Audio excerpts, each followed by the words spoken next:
everybody. I'm John O'Loughlin. Welcome to McDuff Lives. Well, with my apologies, I do not have my guest Harley Schlanger with me right now. I may have messed up our scheduling. If I did, I apologize to everyone. But if he's tied up, he may pop in later. So we'll keep the lines open. But in the meantime, well, what do you guys want to talk about? Is there anything on your mind that you'd like to talk to me about? I know we didn't get to have our usual chat last Friday. Um, and so we'll just open up the chat line. The best place to do the chat if you want to engage with me and the fellow chatters is on the Rumble channel at McDuff Lives. And we're almost to 1,000 people on that channel. If you haven't done it yet, just pop over to Rumble, put McDuff Lives, all one word, in the search box, and then you can push the follow button, and maybe you'll be the person that pops me over the 1,000 mark on our Rumble channel.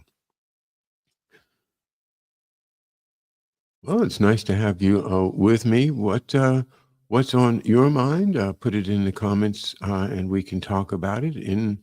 On my mind, I was actually going to talk about Gaza and the genocide in Gaza with Harley Schlanger, who's really a great expert in that field and somebody who does a daily update, which I watch every day when I can. The daily update from him this morning, I think, was very, very well put. And if the world is going to let this genocide continue until the end, I don't know what that means about humanity. It's pretty bad. But it's not a field that I'm a great expert in, so perhaps we can talk about other things. My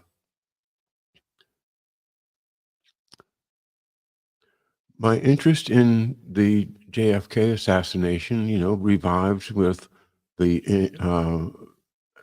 releasing of apparently thousands of documents. I haven't tried to sort through them.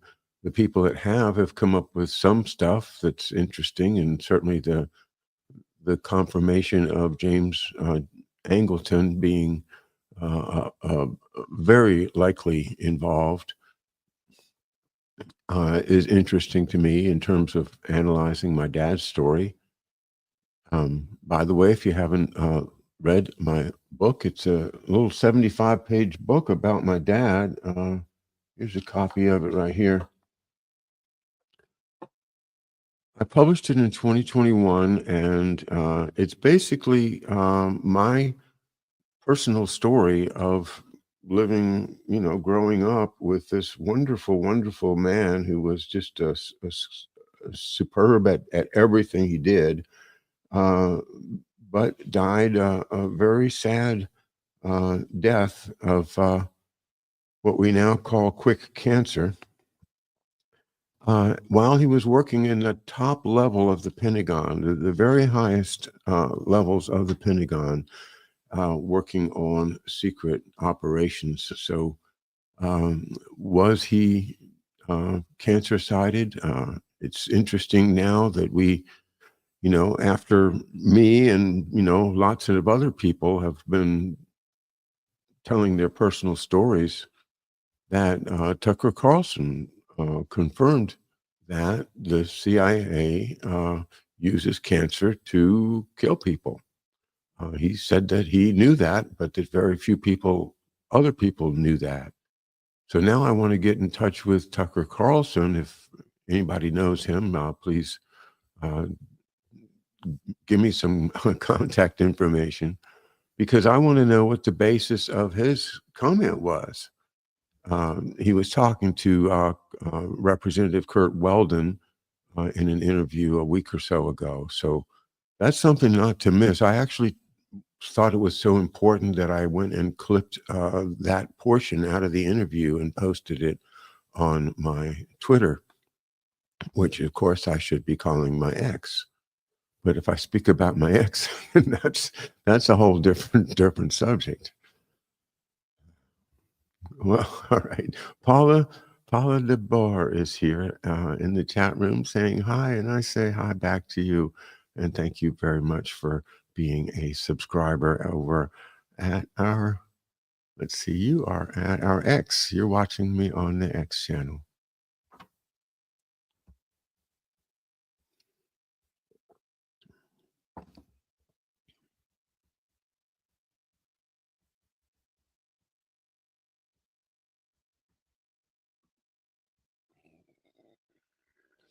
Well, I've been picking up the fiddle a little bit lately. You know, I broke my wrist back in February, and gone through the whole cast, and now have had a number of weeks of physical therapy and working on mobility and having that getting back the smooth motion that you need to really play play it nice, as opposed to just scratching it up and down.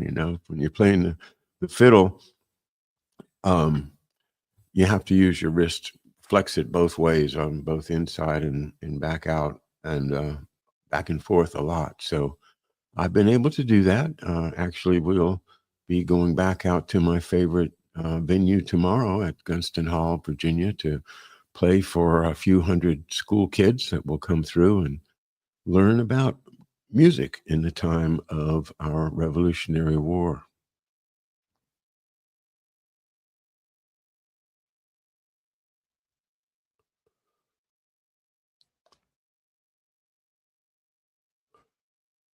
So,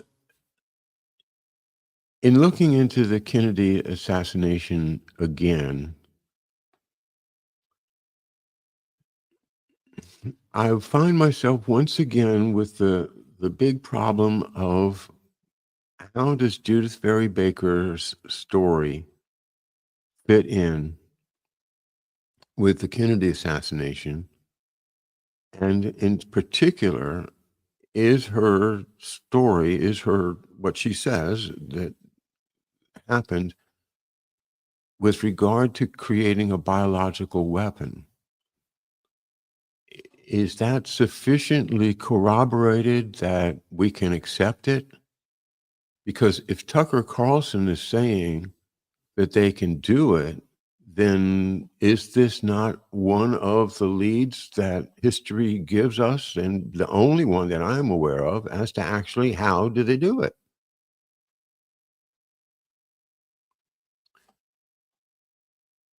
And according to Judith Berry Baker, they were creating more and more virulent um, viruses, monkey viruses,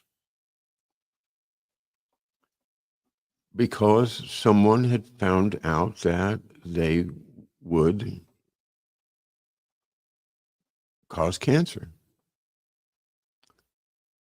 And they were intentionally passing this virus through generations of mice in David Ferry's homemade lab.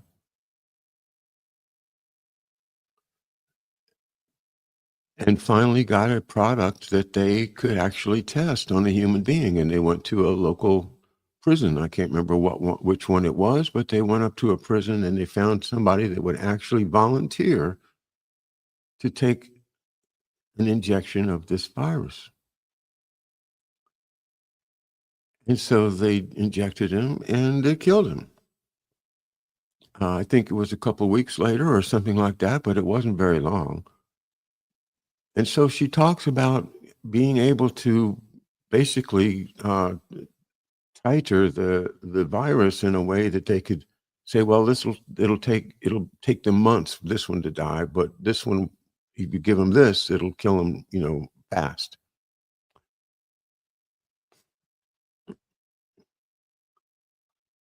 It still sounds like a fantasy story, but everything fits in terms of my dad's story, in that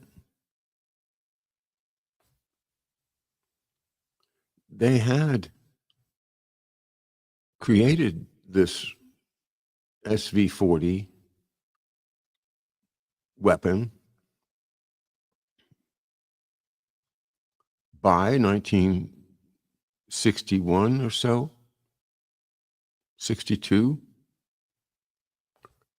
It was available if they could have found a way to get it into Castro, which was the reason that Judy gives that Dr. Alton Ochsner organized the project.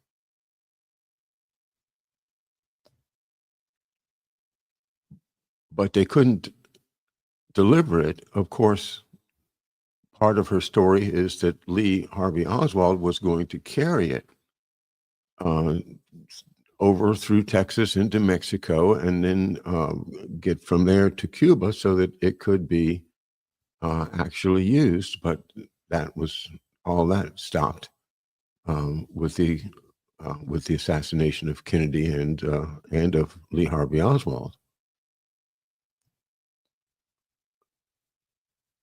But there, you see that they've got the poison. They've got it. So in 1962, when my dad gets, quote, infectious hepatitis, unquote, at the same time that he's being transferred from the FBI into this high Pentagon position where counterinsurgency programs are supervised on behalf of President Kennedy, he comes down with what is called infectious hepatitis. And the only thing that he said to my mother, and she told us, was that he had, quote, went out with some colleagues. I'm not sure if she said CIA, but she said colleagues, or something like colleagues, and had consumed tainted shellfish, quote unquote. And that phrase has always stuck with me. And it just was, nobody ever investigated it. Nobody ever said, well, this restaurant got some bad shellfish, the health department came, the doctors, sent letters to the people, the patrons, and no, none of that happened. It was all, just a fait accompli. And so he was sick for weeks at the very time that he was supposed to be collecting all the counterinsurgency files for President Kennedy from all the different agencies, including, of course, the CIA and the Army CIC and the Navy and, the Air Force. Everything was supposed to be collected by my dad, and he was to have sole personal custody of these files. So the suggestion by Wayne Madsen makes sense to me. When I talked to him, I interviewed him in 2019 on this subject. And he said, well, they wanted to cleanse the files before Tom got a hold of them. Makes sense to me. But there's also this interesting other aspect to hepatitis that's connected to LSD.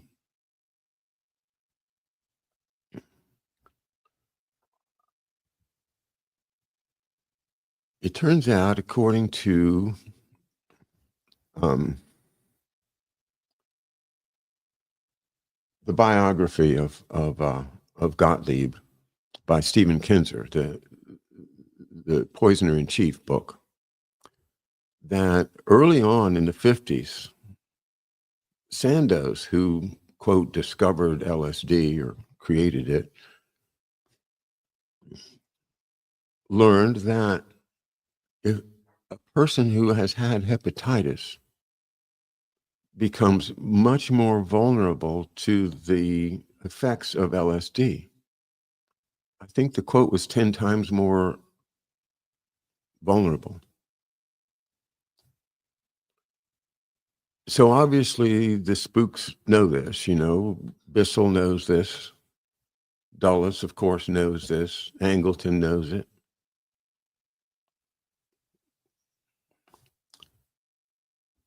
So when it came time for Frank Wisner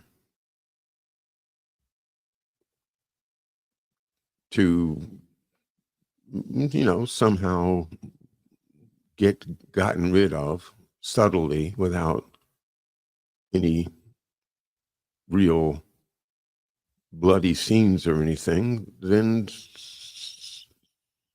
doesn't he end up consuming tainted shellfish, quote unquote,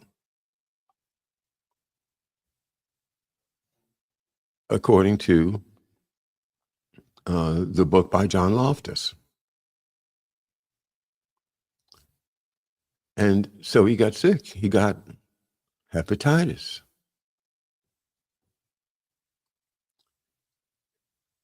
And then his career basically falls apart. He starts having periods of craziness. This family finally locks him up, puts him into an institution. And then, of course, he happens to decide to commit suicide.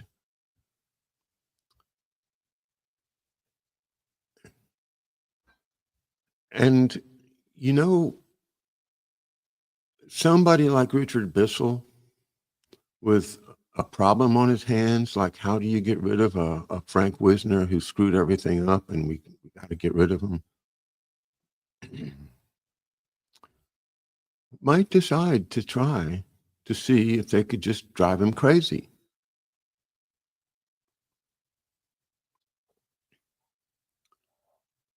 So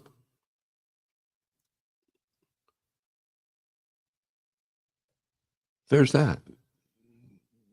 They could have been laying the hepatitis in there, the groundwork, if they wanted to try to attack my dad with LSD.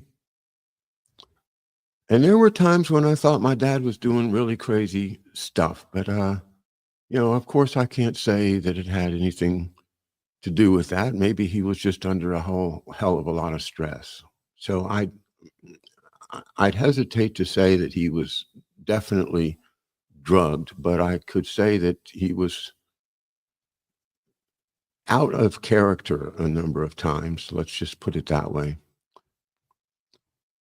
Um, and then the other thing about hepatitis is that it weakens the immune system, which was what I've been thinking about all my life. Because when my dad died in 1971, I was just completed my first year of college. And grandfather, his dad, was had spoken a few times about the idea of this death by cancer was too soon, and the metastasis was an indication that, and he didn't use the word weaponized, but it sounds like what he was thinking. So that's been on my mind that, yeah, hepatitis, that weakens your immune system. And then it does require a weak immune system for any type of actual injection of cancer because generally the immune system rejects it and kills it. As you read in the literature, if you read about, what Cornelius P. Rhodes wrote about his attempts to kill people with cancer in Puerto Rico. And, he got some of them dead, but generally people are going to reject an injection of something cancerous. But if the immune system has been weakened, then might be a different story. And that, of course, is the basis that I've been concerned and trying to investigate for, you know, really my whole life without really having the time for it until the last 10 years. So then Judith Vary Baker's story backs up that hypothesis that I've just cast out there. So a lot depends to me upon her being accepted or in some other way, maybe just totally discredited. But I think that would have happened by now, especially with Jim Mars's endorsement. And Ed Haslam's work is never been successfully challenged. I think, what we are looking at here is the same cover up that Adam Finnegan talks about uh, with his book, The Sleeper Agent, talking about the weaponization of various viruses with what's called the spike antigen or the super antigen, or some people call it the furin cleavage site, which is uh, the place where it happens. The idea of there being a virus going around that self replicates inside of your cell using your cell's own mechanism to create itself and infect you and take away your functions. Well, he wrote his book over a 7-year period and published it in December of 2023. And I would be surprised if there's been more than 10,000 copies of it out there, even 5,000. Why? Because they don't want to touch it. They don't want to touch it because it shows the history of biological warfare and the involvement of our American corporations, American foundations, and American government in creating this monster that we're now facing. So I think the question of what happened to Macduff, the story of how his demise happened so quickly and so awfully. At He was just barely 51 years old, and the story of these horrible viruses and um,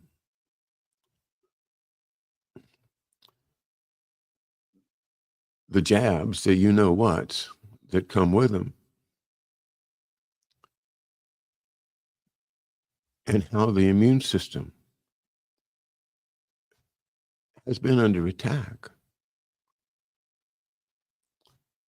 You know, and you can put that together with all of the work that people do, showing an agenda of depopulation, the Club of Rome, uh, the whole eugenics movement, and uh, for tracing the connection between the eugenics movement and environmentalism and the green movement.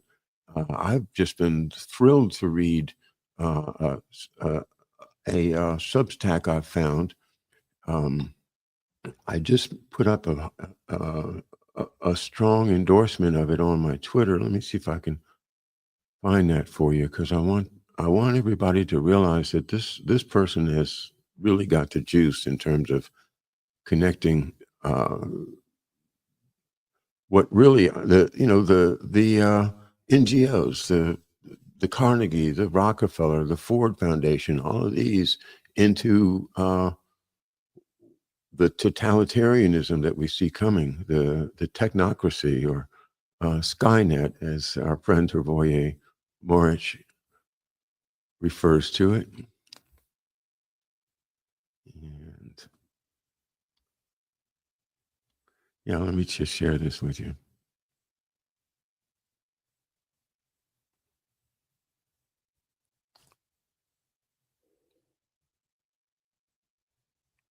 Hmm.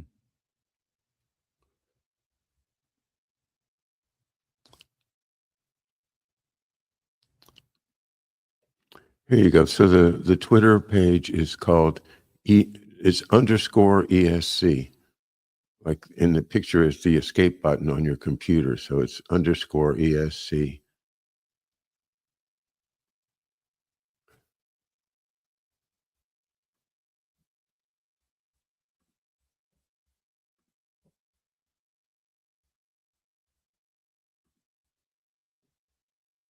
Here, this one.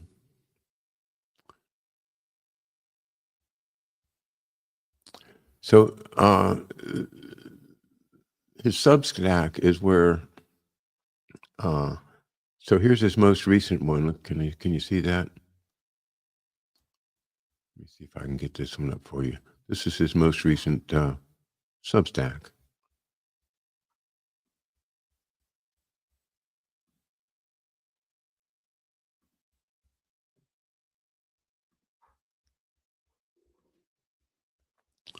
His Substack is called The Price of Freedom is Eternal Vigilance. And you can see here the symbol on the back of the US dollar and the New World Order and the story. He has really put it together in an astonishingly comprehensive way. So I highly recommend that you check out _ESC on X or The Price of Freedom is Eternal Vigilance over at Substack.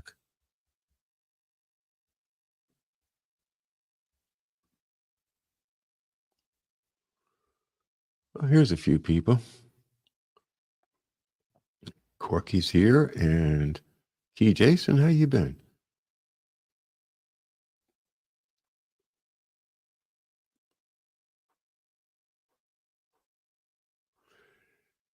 Yeah, the assassination attempt in Chicago. Yeah, I remember reading about it, but I don't have it presently in my mind to make any comments.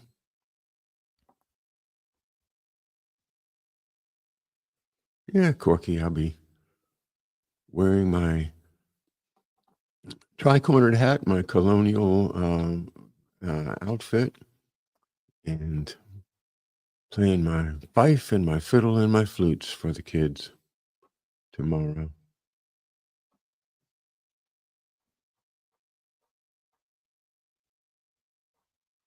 Security lapses. Well, that reminds me of this whole question of this Secret Service. You know, our friend Bill Taylor has made a number of posts on X about the Secret Service and how it apparently has been turned. At least somebody in there was prior to the Kennedy assassination. And I studied it a bit myself, following up on Bill Taylor's work, and I like the history of the Secret Service. It's something that they created supposedly to protect the greenback dollar that Lincoln used to finance the Civil War because of the problem of counterfeiters. And because it was essential that the greenback dollar, maintain its value, it became in national interest, national security interest, that they create the Secret Service, who could find counterfeiters and bust them. And that was their job until William McKinley was assassinated. And when President McKinley was assassinated, they used that as an excuse to create the Secret Service as presidential bodyguard. So now the Secret Service has two duties: to protect the dollar and to protect the president. And so what that makes me wonder is, well, which one is more important?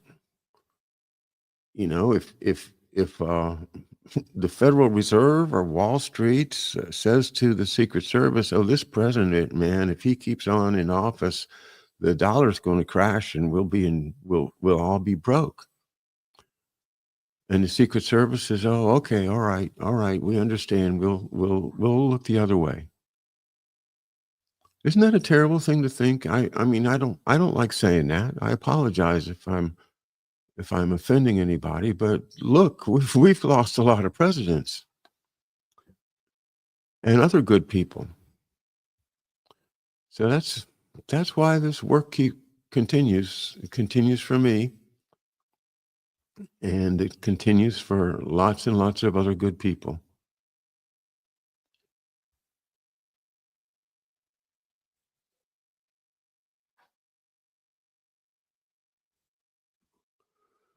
Yeah, what's up with hey Brightmore?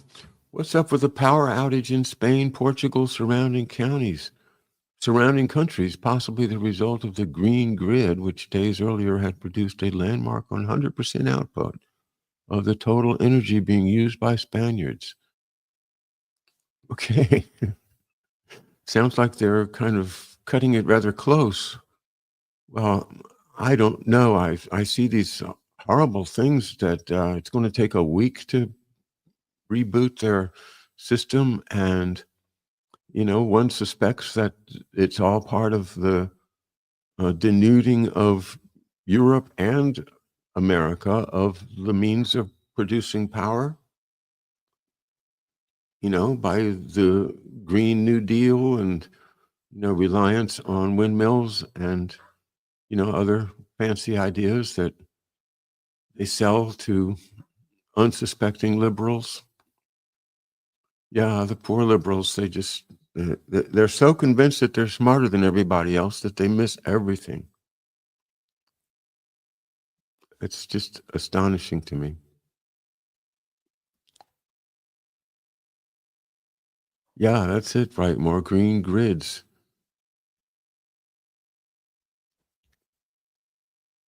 And all the time, we have no problem with China keep building more coal plants. I mean, come on, we're going to clean up the atmosphere, right? Bec- But no, not for China. China doesn't have to clean up the atmosphere. And then now Britain, Britain is going to pollute the atmosphere with sulfur dioxide, like volcanic dust, which is poison to the environment. It's acid rain. It kills leaves. It kills trees. It kills everything underneath. Um, and they're going to do that. Why? Because they're British. It's absolutely astounding that the world is going to step by, and watch a genocide or watch the destruction of the atmosphere. Just sit by and watch.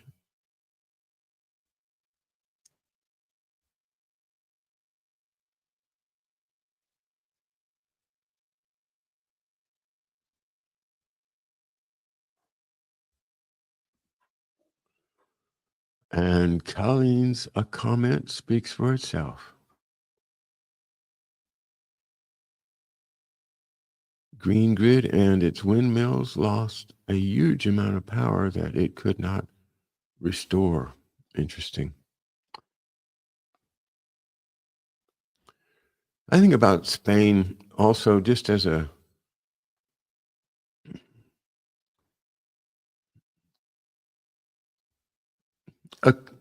a way.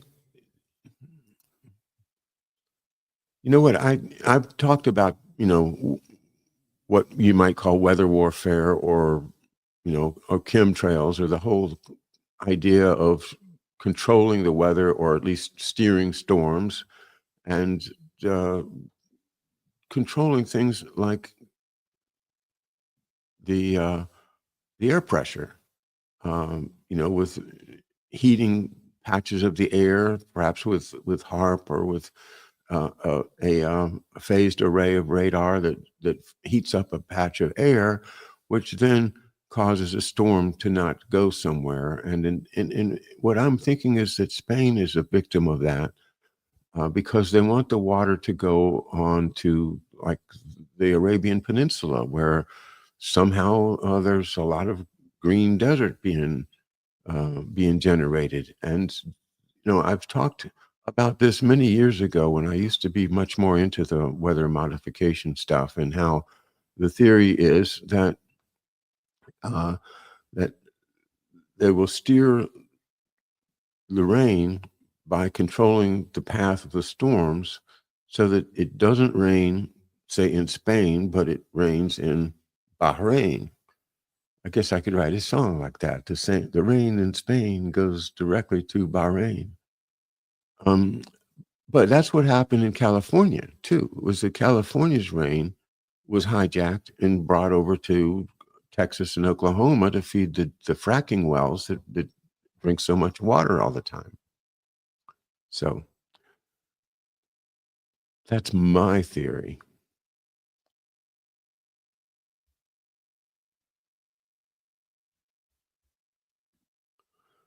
Suspiciously timed power outage. I agree. It is suspiciously timed for sure.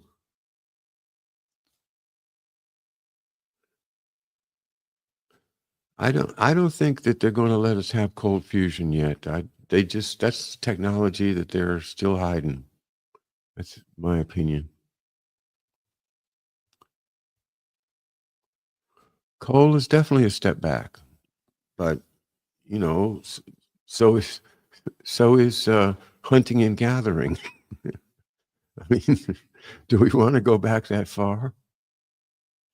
Uh, I think right now it's just a big scam. That there's plenty of oil everywhere. They could be doing that, but they also uh, have hundreds of methods of providing energy that we're not told about, if not thousands.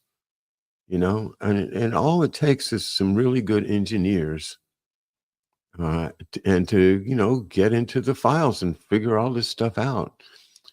Now, we are being suppressed as humans by a class of elites and the ones that they are allowing to work for them, the servitors. And this has been the story that I've been telling. I learned it here with you, with Professor Hamamoto and his book, Servitors of Empire. That's what it's all about. The elites use some of us as, kind of overseers so that the rest of the people who they never tell anything true to are living in a narrative world, that's bred in circuses, they stopped regular programming to put the NFL draft on TV. My wife said, pardon me, my wife said last Friday, they want us to all just focus on entertainment and complaining about politics and not liking each other and then utilizing the medical system constantly. And we don't want that, you know? We want to live free. And that was the spirit of the American Revolution, and it may very well come back, or it may be too late. But it's also possible that our politicians are going to see that this descending technocracy is not acceptable to us. I hope so.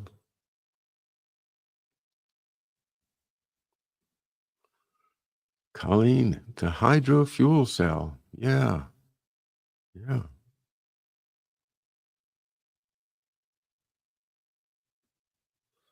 And Brightmore, friend George Webb forays into the space activities above the Kármán line. I haven't seen his reporting on that. I know he speaks of it, but I always wonder myself, what is the Space Force really doing up there? And, are they making deals with aliens, or are they, pursuing the Donald Barr's space, um, s- you know, sex slaves in space?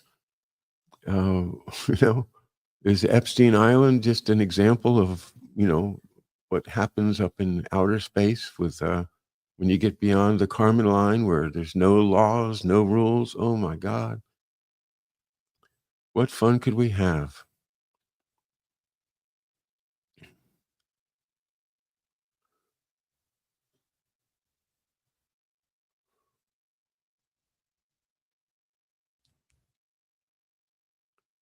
Excuse me a second. I'm going to check and see if I heard back from Harley, which I did not. So I apologize. It just must have been my error, but I thought we had a show scheduled today. Okay, so what I'm going to do, I'm going to go back and retitle the show. And thanks a lot for being with me. Oh, here's another comment or two, if I can pick them up. Clean coal capture of pollution essentially uses a form of cold fusion. Interesting. Oz's curtain. I don't know, man. I don't think they let you see behind the curtain. Brightmore says, and the Fed just told Americans to consider investing in electricity-based crypto and stablecoin. Apparently, CBDC prototypes are the way to go. Well, yeah, I like what LaRouche says. I think we have to follow the Constitution and have the Congress coin money, you know, and create a national bank that is an investment bank for providing credit to productive and useful activities that need capital, and to get rid of the Fed and get rid of all the fiat currency entirely, and well, with it, all of the crazy, crazy debts that nobody's ever going to pay off. 37 trillion or whatever it is now. Crazy.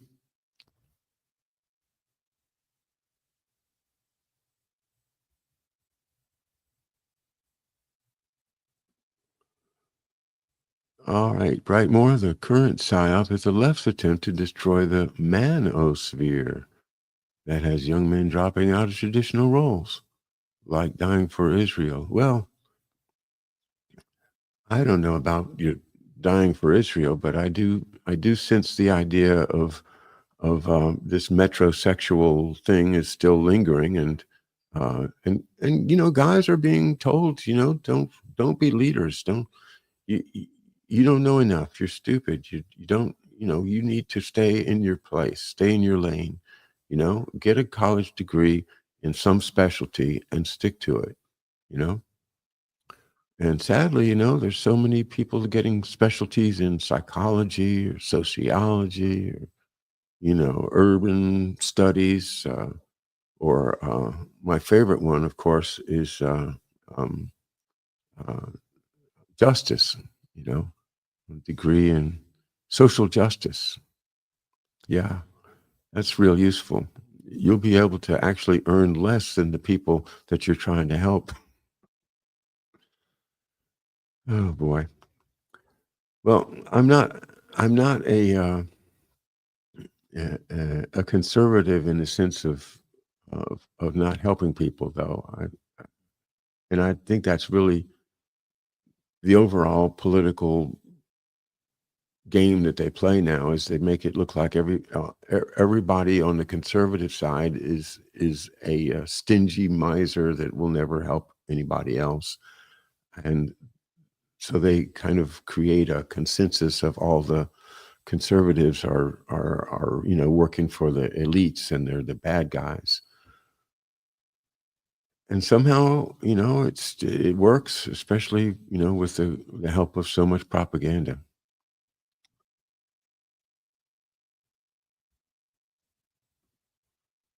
Yep, Commonwealth Fund, or the idea of national having a national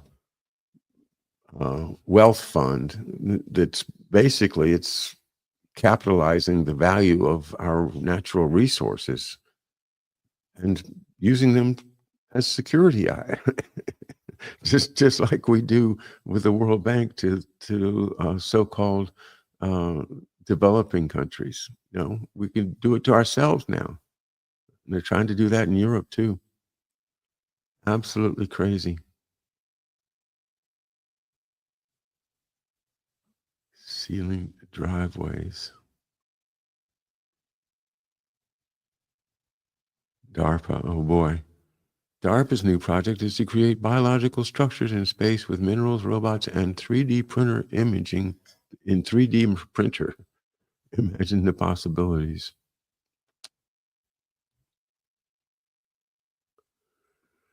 Human potential includes the freedom to screw yourself up. Self awareness is hard won. Absolutely. Experience is the best teacher, and hopefully we get it young enough so that we have some years of wisdom to enjoy. Well, I enjoyed talking to you all today. I will look forward to the next one with our good friend Harley Schlanger, and hope everybody has a great rest of the day. I'll see you again on Thursday, and we'll take it from there. Bye now.